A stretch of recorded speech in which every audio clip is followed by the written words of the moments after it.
So, good morning, everyone. I hope you're all having a fabulous day so far.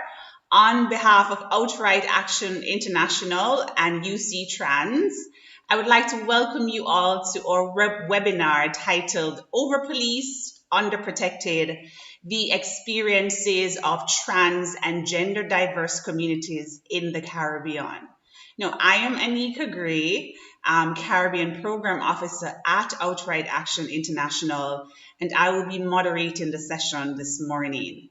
Now, the purpose of the webinar is to present the key findings of a research conducted in the last quarter of 2020, which was geared towards getting a deeper understanding of the lived realities of trans people in the Caribbean. Now, we wanted to launch the research specifically today as it is International Day of Trans Visibility. And it is an important and in many ways groundbreaking piece of work. And we are especially gratified that this is the first and hopefully many more joint project by UCTRANS and Outright. Now, in this presentation, Alexus D'Marco will talk about the key findings from the study. Rikki Nathanson will talk about the formulated recommendations coming out of the study. And finally, Erika Castellanos will give general comments on the report itself. Now, after the presentations by the three panelists, there will be room for questions. So please type your questions in the chat box. And so to start off, I would like to introduce our first panelist, Alexus D'Marco.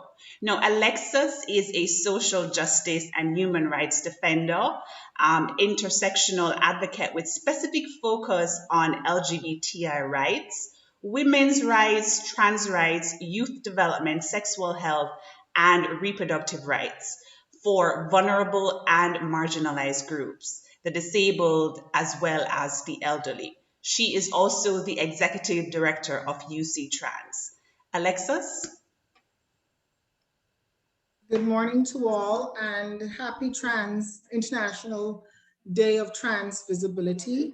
This is a very important moment for us here in the Caribbean region. This is a very important day for us here at UCTRANS. Joining me in office, we do have some of our board members, our secretariat. From the secretariat, who I'd like to acknowledge here, Ms. Alicia Seymour, our secretary, and Ms. Tori Culmer, who is actually in office with us today, our treasurer. Thank you for allowing us this opportunity and space to be able to present a report, Overpoliced, Underprotected, the Experience of Trans and Gender Diverse Communities in the Caribbean. In 2020, UCTRANS and Outright Action International launched the first holistic survey to look at transgender diverse lives in the Caribbean. In total, 119 persons took the surveys, and information were collected through 11 countries throughout the Caribbean regions. We conducted focus groups, we conducted online surveys, we conducted one-on-one statistics information with members of our population. In this research, we found that trans and gender diverse individuals identified the following ongoing challenges in their communities.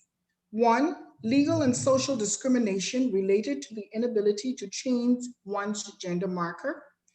Employment discrimination leading to higher rates of unemployment for trans and gender diverse people.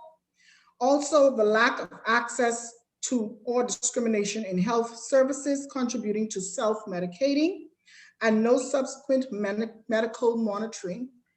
And also, we found throughout the Caribbean region a lack of political will to recognize or end discrimination on the basis of gender identity. These barriers and challenges were echoed through the survey from most of our countries, and I will go through a brief description of what some of these persons experienced during the survey. A very popular statement rang out during this exercise in a focus group from Haiti, with Yayesa being the lead trans representative there.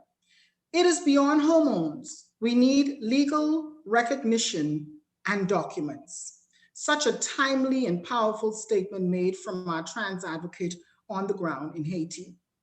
I would like to highlight some of the region's work and some of the survey's respondents to the questions. Coming out of the Bahamas, we noted that 26 have a zero income and 21% of trans people fall in the lowest income group and live below the poverty level. 32 of them unemployed. 60% of them experienced police violence. 50% indicated that verbal assaults, harassments is their main challenge related to gender identity, followed by 40% of them not being able to be hired. One of our trans representatives quoted, gender markers and legal documents are important for any citizen in a country. Without official documents that recognize their gender identity, trans and gender diverse people are often denied access to basic rights, including their rights to health, education, justice, and social welfare. Please be known that the Bahamas has a vantage point for advocacy.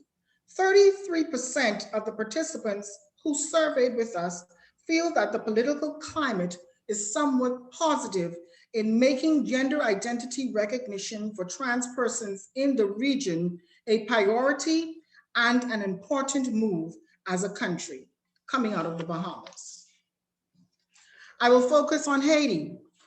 82% have zero income and 9% fall into the lowest income group, living below the poverty line. 55% recognize that they are unemployed. 67% experienced police violence. 64% indicated verbal assaults as their main challenges as it relates to gender identity recognition. A quote coming out of Haiti, police and refusal to file assault cases are everyday soundtracks of our lives. Trans people in Haiti suffer discrimination and abuse on a daily basis. They are often unreported and unpunished, even when they are reported. A 19-year-old transgender girl living in UCTRANS, a shelter for transgender people in the capital of Haiti, was physically assaulted and verbally insulted and threatened by a group of motorcycle drivers because she was deemed too effeminate. I had her return to the scene, said the caretaker. While I was ready to film their reaction, they assaulted her for a second time while in police custody. I had to then film them and confronted them. I filmed them with the evidence. I went to the police to report the incident, and the police refused to file the reports. Coming out of the ground of Haiti, we will focus our attention to Guyana, who told us that 44% have zero income and 19% fall in the lowest income group below the poverty line. 35% report unemployment, 86% experienced violence, 65% indicated that verbal assault and harassments are their main challenges. They made mention of the Discrimination Act that does not include SOGI. SOGI is not on the issue.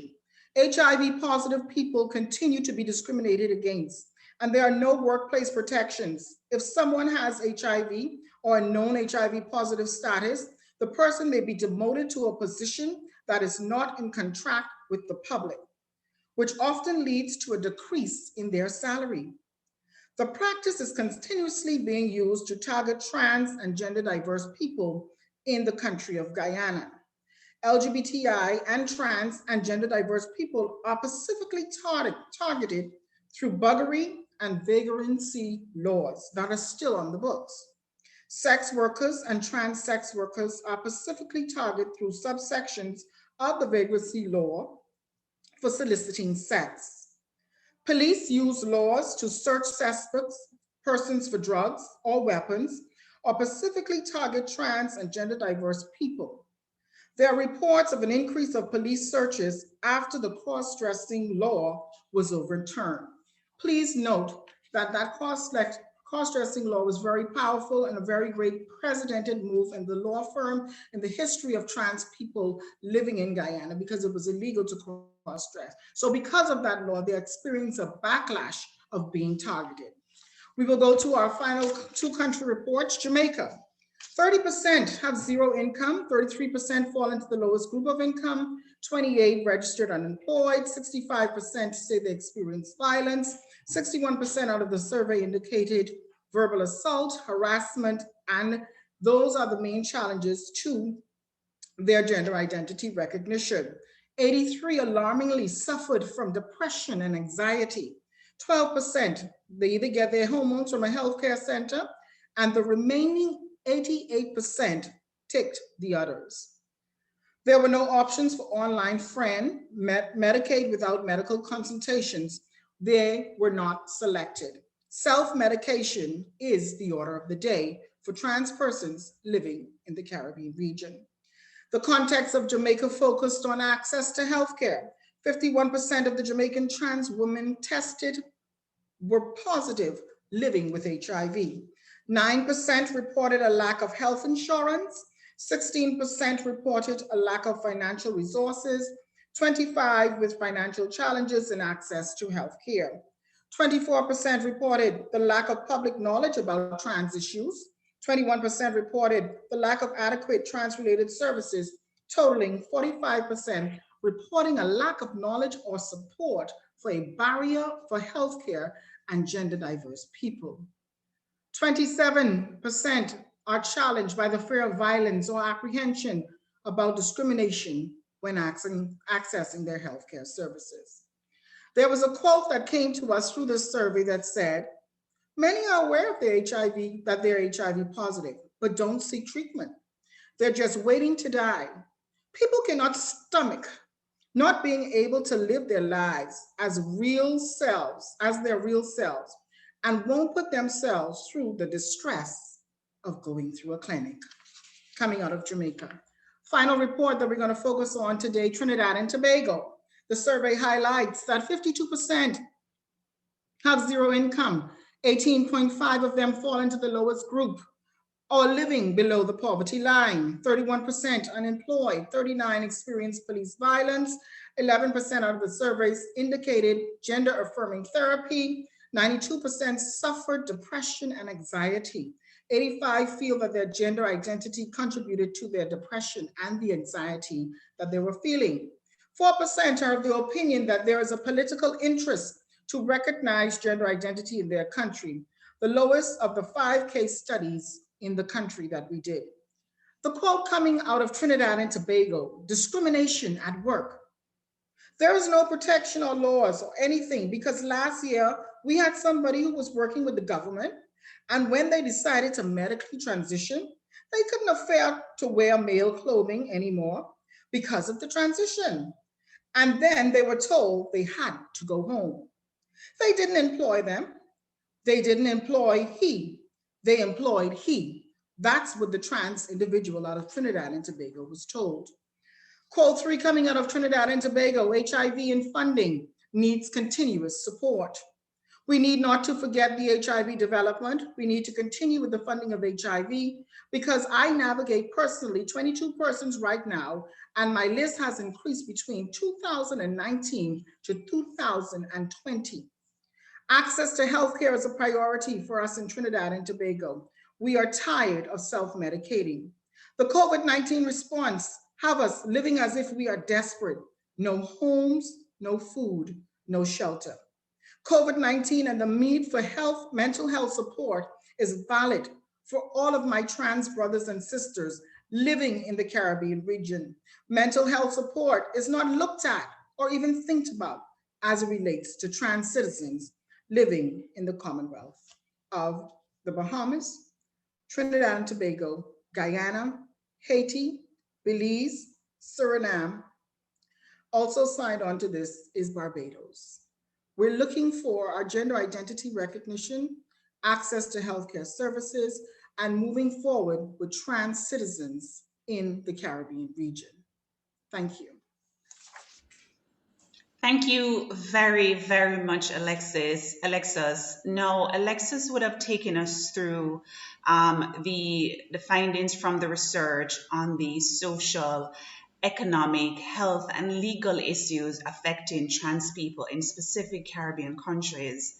And now Rikki will walk us through the recommendations made by the study as to how we can address the issues that Alexa would have outlined. Now, Rikki is a pioneering activist for the rights of trans people across Africa. In September 2015, she formed Trans Research Education Advocacy and Training, otherwise called TREAT, which seeks to address the civil rights issues at the trans and gender diverse population of Zimbabwe in the areas of health, justice, and socioeconomic situation. Despite having had to move across the world, Rikki's activism has not halted. Currently, she is part of the management team at Casa Ruby and member of the board of directors in or at Outright Action International. Now, Rikki, over to you. Thank you, fellow panelists, and thank you for giving me this opportunity to speak this morning. I'd just like to acknowledge everyone present, all those that have tuned into the webinar. Thank you so much for taking the time to listen to this deliberation. And to my fellow trans and gender diverse community across the world, I say a strong and happy Trans Day of International Visibility. So what we've heard Alexus speak to is not uncommon for trans people internationally across the world. I mean, we did similar studies in Southern Africa, and a lot of what has come out of the Caribbean report is mirrored in not only Africa, but across Europe, and I would say the rest of the world. So this report, coming from this report, there are three overarching domains that impact the trans and gender diverse people's lives. And these are colonial and outdated laws, religion's interpretation and strict views on gender, and the lack of political will to acknowledge and include gender diversity. All these three domains strongly influence societal behaviors, stigma, and discrimination, and create barriers to critical services in health, education, and access to the labor market. The repercussions of criminalization and discriminatory laws and binary views of gender identity and expression today continue to impact the lives of LGBTIQ people at large, and more specifically, trans and gender diverse people in the Caribbean. Their inability to change their gender markers underscores how trans and gender diverse people are excluded and forced to navigate their lives with limited access to the benefits of full citizenship, starting with education, employment, housing, access to health, opening up bank accounts, and extending to harassment and violence. The inability to choose their gender markers impairs and violates the fundamental human rights of trans and gender diverse people.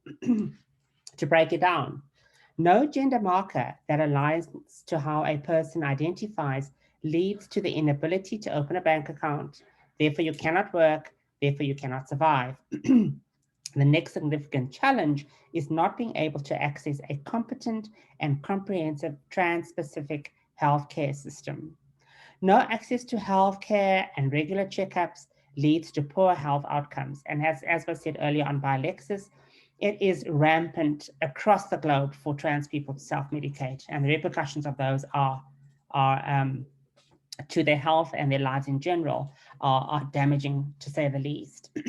Finally, the criminalization and the legal discrimination against trans and gender diverse people must be replaced by progressive gender-affirming laws that protect the rights of trans and gender diverse people.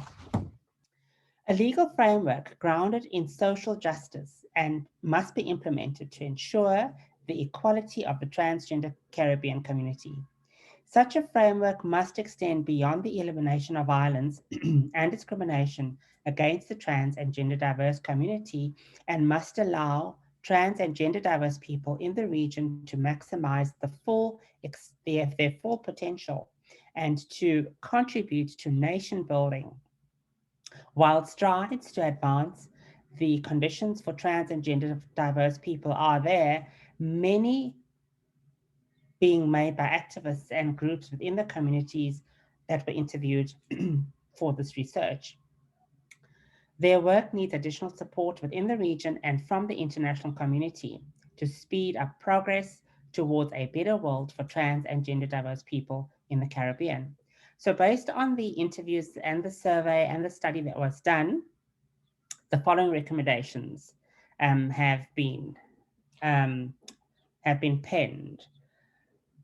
Local and national policy change. In consultation with CSOs for trans inclusive input, develop and enact gender recognition laws that progressively prioritize the principle of self-determination. The next one, review the laws to include protections for gender identity and expression in the face of workplace discrimination, hate speech, harassment, and other crimes motivated by prejudice towards trans and gender diverse people. Adopt anti-discrimination policies for health, education, housing, employment, and social services, and implement diversity policies throughout the governments. Improve service delivery through public institutions. Conduct a legal audit of laws and policies, including policies and regulations stipulating criteria in the processing of birth registers, administration documents, and application forms to alter, update, and apply for IDs, passports, social security, and other related documents. The next pillar is the strengthening of the trans movement and peer support mechanisms. Secure and ensure funding and programs are trans inclusive, especially if this is not a trans specific CSO. Support local CSOs and other stakeholders in partnership with trans and gender diverse community to provide education and awareness for trans identified persons to better understand the process of transitioning and increase accessibility to related medical services and supplies. Compile a list of transgender, diverse, inclusive healthcare providers and locations, and these will provide access to trans health and civil services. Create peer-to-peer knowledge sharing platforms accessible to various service providers such as medical practitioners, lawyers, and other professionals working with trans and gender diverse communities. Use of international human rights mechanisms. Support trans and gender diverse organizations to make submissions to the Universal Periodic Review, the UPR process, and provide shadow reports to the UN bodies. Where trans and gender diverse organizations lack capacity to take action and take active roles in submissions or support collaborations, and these should be supported by other CSOs or international partners. Pardon me. Relationships with religious institutions. As we heard, religion is a major barrier, a driver of the barriers to access to gender affirming services. Support continued engagement with religious leaders to properly balance religious freedom with SOGI rights, specifically with the aim to be trans and gender diverse, sensitive, and inclusive. Lastly, we'll look at the regional collaboration in the Caribbean region. This should have a trans focus. Develop a regional trans legal mapping and evaluate the political will and climate to lobby and advocate for trans inclusive laws, with a focus on increasing access to gender marker change.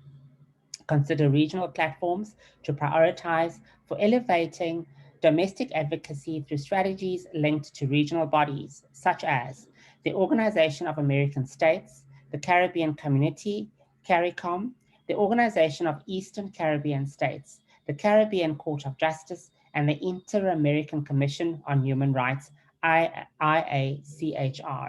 And lastly, create regional peer-to-peer knowledge sharing platform.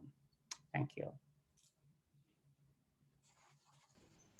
So many thanks, Rikki. And Rikki would have outlined for us some of the recommendations that would be needed to put in place in order to address the economic, social, and health issues, as well as legal issues that Alexus would have identified.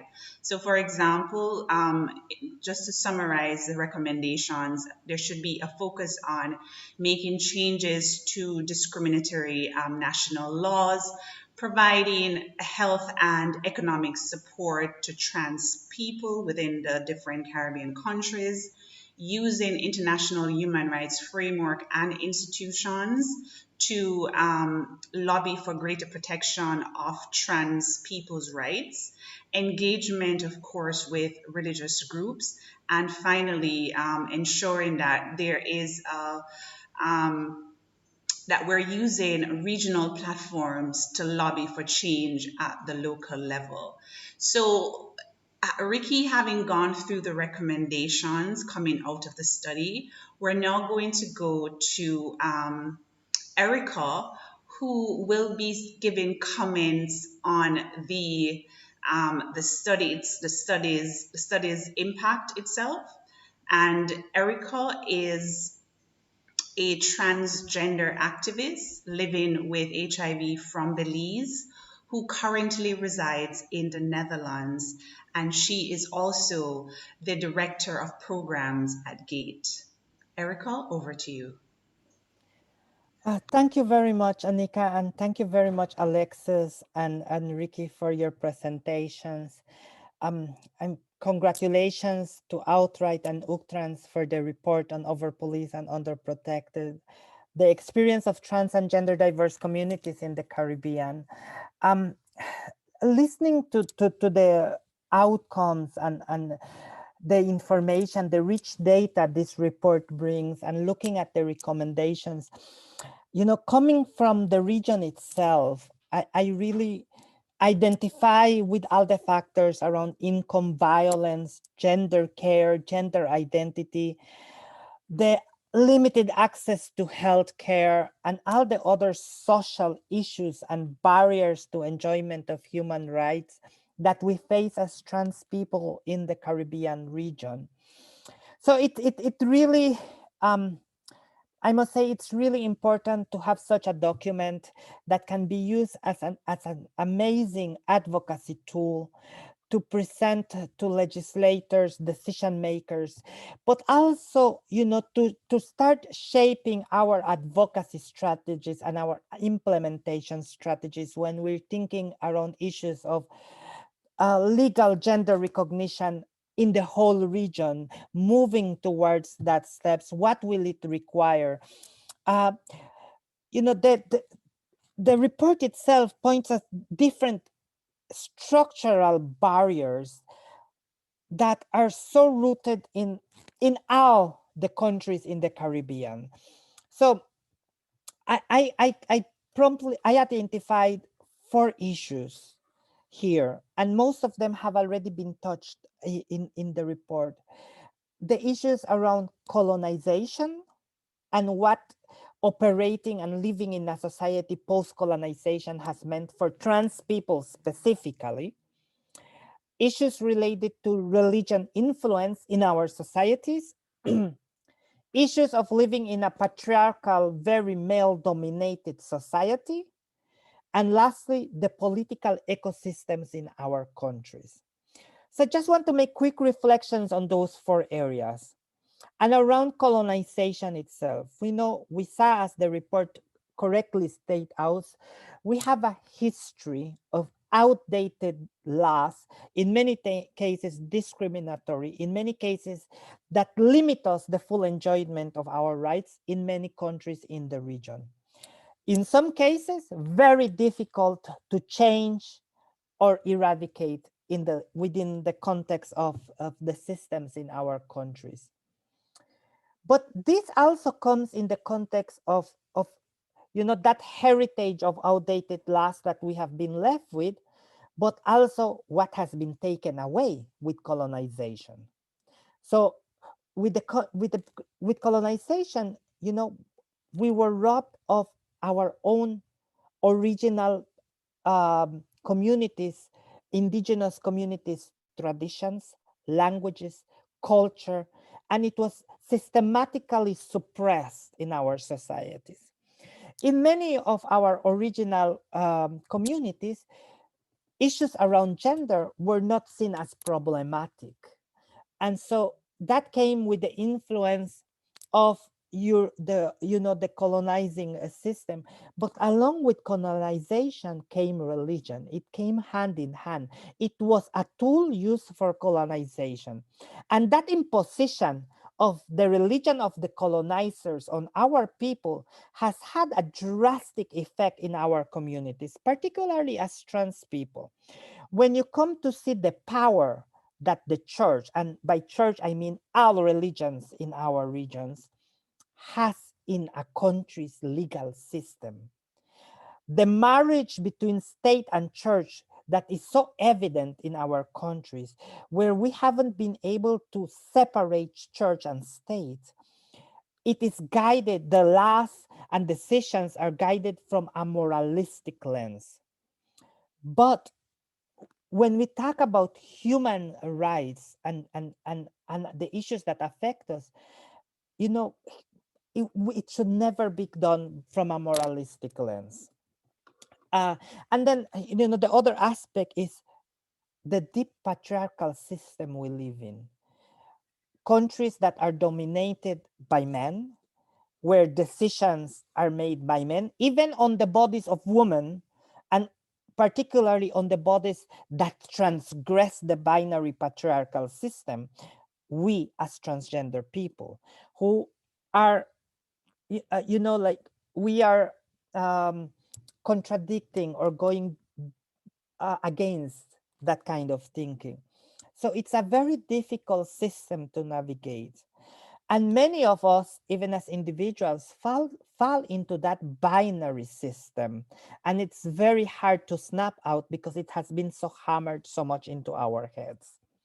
But it's important that as we start the recognition of gender identities, which are not static and which are ever evolving, we must also remember to expand the issues of gender beyond the two binary systems, men, woman, and make sure that we include the whole spectrum in our discussions, in our advocacy. And lastly, the political ecosystems, where in many of our countries, populism is rising, and we see politicians actually using the damage they can cause to minorities, to LGBT groups, using us negatively in their campaigns to get into power. That's in one hand. In the other hand are those that promise to help but forget when they get in power. I think one of the things that our community needs to realize, and using what has come out of the report, is how do we make sure that we become a political force? How do we make sure that we use our collective political force to influence decisions at a national level? But above all, how do we start integrating ourselves into that political ecosystem so that we can change the systems from inside? And we see in the region, a lot of people from our community are starting to get an appetite for politics. There's a lot of discussions back and forth, but I do believe that the best way to change and influence an ecosystem is from within. So I think that, you know, when we look forward of how we will use this report, there can be infinite answers, but the most effective one is, you know, to advocate for the eradication of all these barriers that we face as a community, and stop using trans life to get inspiration, to share your story, to be inspired, because getting inspired is not enough. What we need to do is actually do something to make a change. And we need ourselves to be the catalyst of that change, but we also need allies in all partners.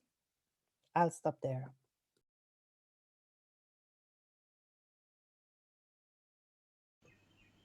Thank you so much, Erica, for those powerful words. Again, thank you very much for highlighting how colonialism, sexism, religion, and politics have been used essentially to create the negative life outcomes for many trans people in the Caribbean. And I'm also grateful for your recommendations on how we can use the report. The most important thing being, how do we use the report to push advocacy to make sure that we make the necessary changes in order to ensure that trans people in the Caribbean can live, or that they can also flourish like all human beings. So thank you so much. Thank you very, very much, Erika. Thanks again to Rikki and Alexus as well.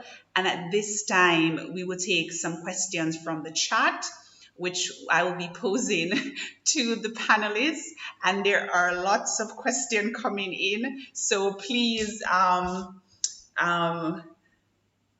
bear with me as I go through them, and I start from the beginning. So the first question comes from Caleb, and he wants to know, and I suspect maybe Alexus, you can probably take this question.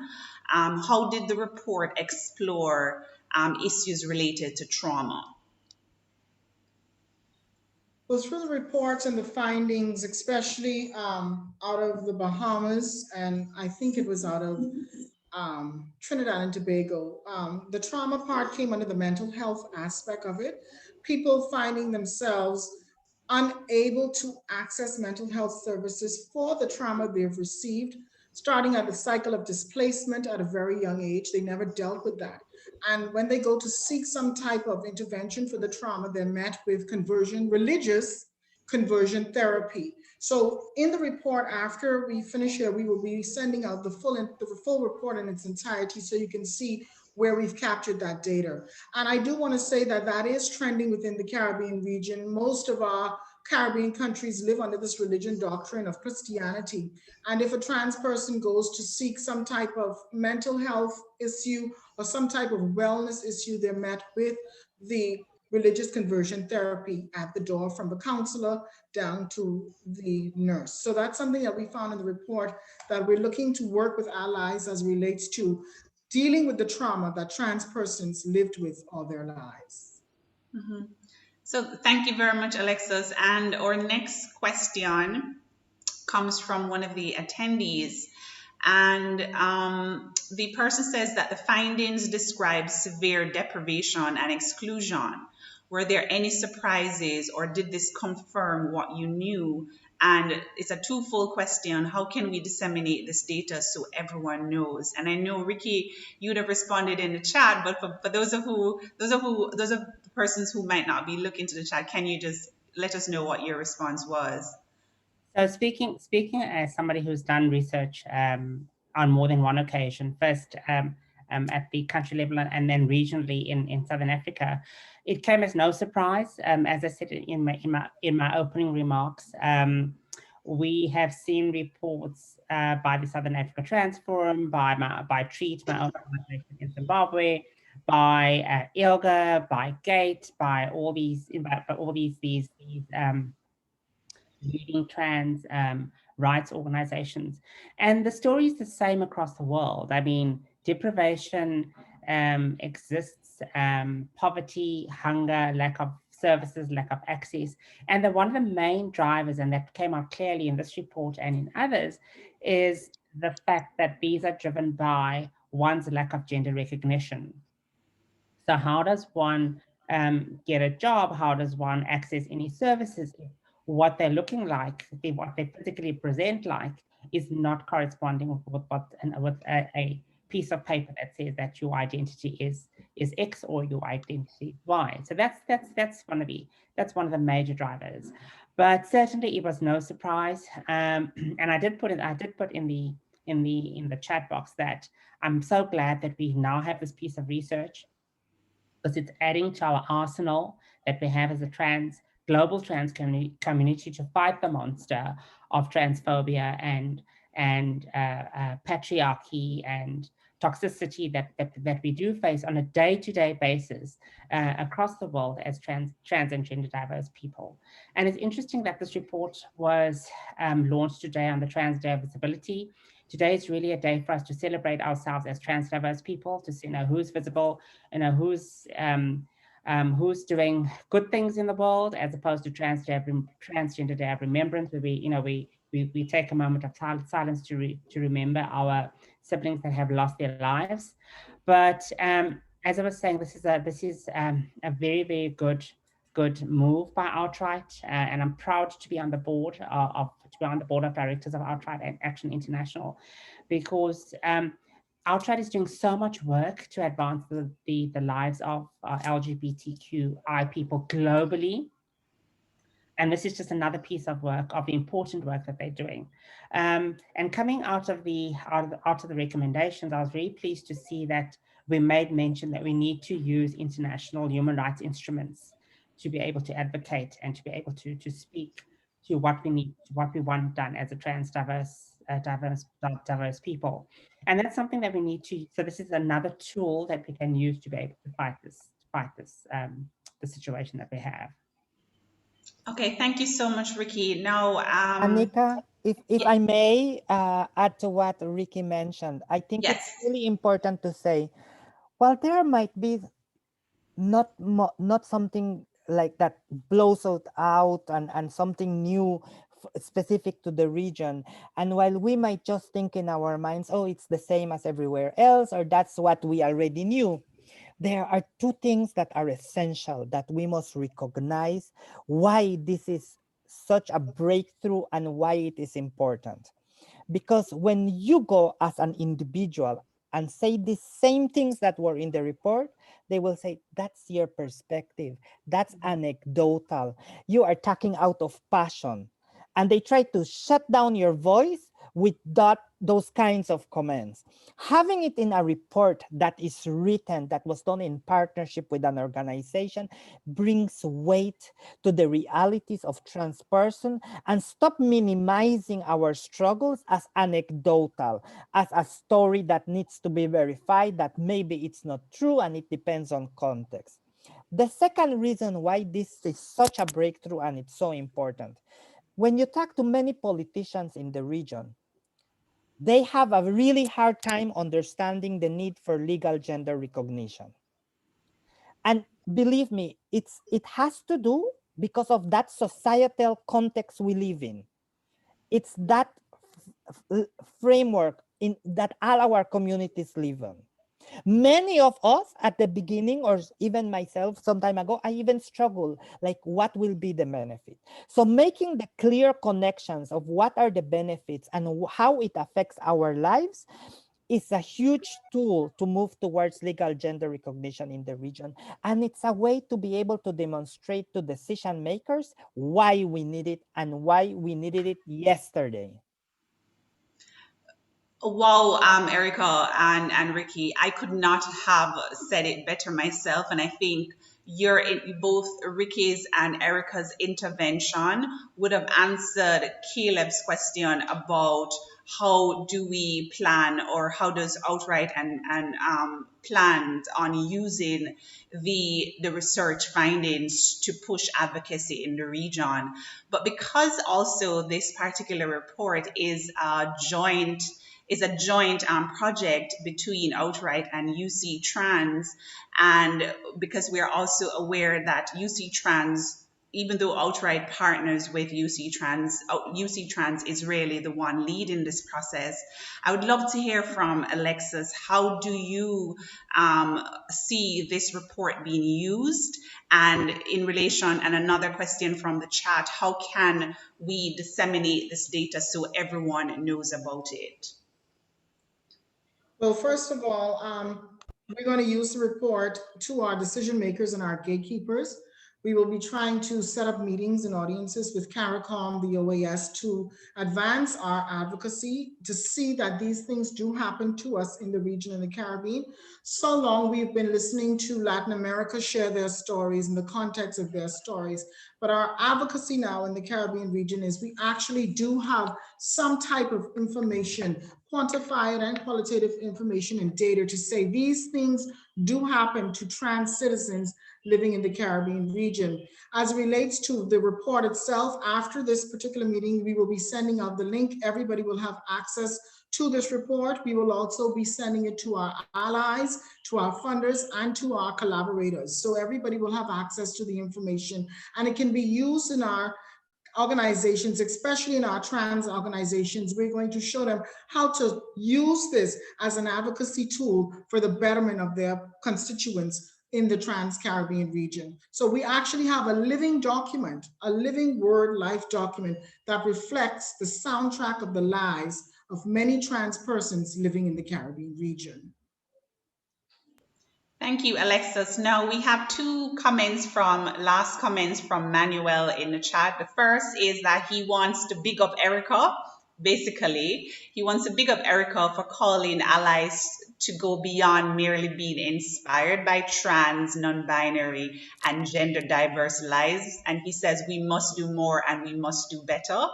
But he also has a question where he says, are there any good practices in any government institution of the Caribbean states relating to the collection and systematizing data about trans and gender diverse persons, or is it mostly non-existent?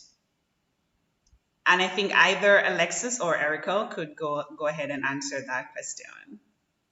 I can give a comment first, and then Alexis, if you want to add on.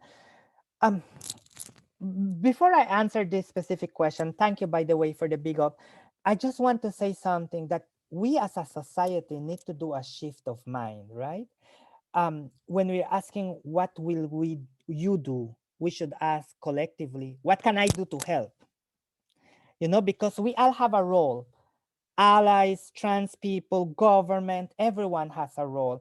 But I think, you know, Alexis, what would be good is for UCTRANS to involve all these little parts of society and see and help people understand, you know, that they can do something to contribute to help people's lives, to help our quality of life to be better in the Caribbean. But I think regarding data, there has been some improvements of collection of data in the Caribbean. There are a couple of countries that have population size estimates, very few to say the least. And while I worry a lot when population size estimates are done, if they are not led by the community itself, they can be very helpful for certain programs. There are more and more countries collecting data specific to all key populations, trans people included, in the context of HIV. But outside that context, it is falling short by far. And even those that are collecting in the context of HIV is very limited and very few. So we need to do better, but we also, the same way, you know, even how this report, that same way we can create awareness of why this data is needed. And you know, advocate for our institutions when collecting data, be that the civil society or government institutions, to create specific questions that will capture the data of our communities. And you know, networking and collaboration, that's where it becomes essential, because if another partner organization is doing a survey or collecting certain form of data, if they send it to you and you maybe just change one word in the question, you are able to capture data for trans people. So I think it will take a collective effort to start to see more progress in the Caribbean. Just to quickly echo the sentiments that you just expressed, especially when you talk about collecting data as it relates to HIV, we have seen a vast improvement in the collection of trans-specific data for HIV citizens, trans citizens that is. They're not lumping them in an MSM category anymore. Trans people can now tick a box that says identify as trans when getting tested. I think that's a very good movement for the Caribbean region. I do want to commend the Bahamas' National HIV Program under the direction of Dr. Nakia Forbes, who ensured that the forms were inclusive and that they are capturing the data as relates to HIV, as relates to trans citizens. And that data is not mixed up with MSMs. Also, when we talk about moving from the HIV realm, because every trans person is infected with HIV or affected by HIV. However, in their daily lives, living below the poverty line, when we talk about sustainable development goals, are we really inclusive in our sustainable development goals, leaving no one behind? Poverty being one of them. In the data, in the report, you would see that majority of trans citizens in the country in the Caribbean live below the poverty line. How are we dealing with this? How are we putting our SDGs together with no one left behind? When it comes to access to housing, there are no laws and policies, especially in the Bahamas, to protect trans citizens from being thrown out of a house because they identify as trans. Even in other Caribbean regions, we see that access to housing is also an issue for our trans citizens. We see that access to healthcare. I mean, we're trying to use the healthcare gamut to bring about change and making sure that these citizens do exist, but we need more political will from our politicians, political will from our members of parliament, our decision makers and our gatekeepers to ensure that no citizen is left behind. In a census report, we don't see in a Caribbean region, the census report, how many trans citizens do we have? There's not a box for that. So as we progress and we become progressive nations in small developing island states, these are some of the things we have to work with. And this tool, this survey, this document that we're creating, that is the soundtrack, and I keep saying this, the soundtrack of the lives of these trans citizens, it must be echoed from us as Caribbean leaders down to our politicians and sensitizing our families, our communities, sensitizing the church and gatekeepers and decision makers on the lived realities of trans citizens in the Caribbean region. Now, those are some powerful insights on which we can use to end our webinar for today, which was very informative, and we've had a very lively discussion. So first of all, let me just say thanks to everyone for your participation, to the persons who sent us their questions in the chat. Many thanks to Alexus for sharing the key findings of the research, Rikki for giving us the recommendations for the research, and Erika for her wonderful insights on the report's impact. The most important being that we don't just need to have this wonderful document. We need to now use this document in order to support advocacy that will lead to legal gender recognition for transgender people within the Caribbean. Now, as a reminder, we will send the report today to all the persons who participated in the webinar. And finally, have a wonderful and blessed day. Later, everyone.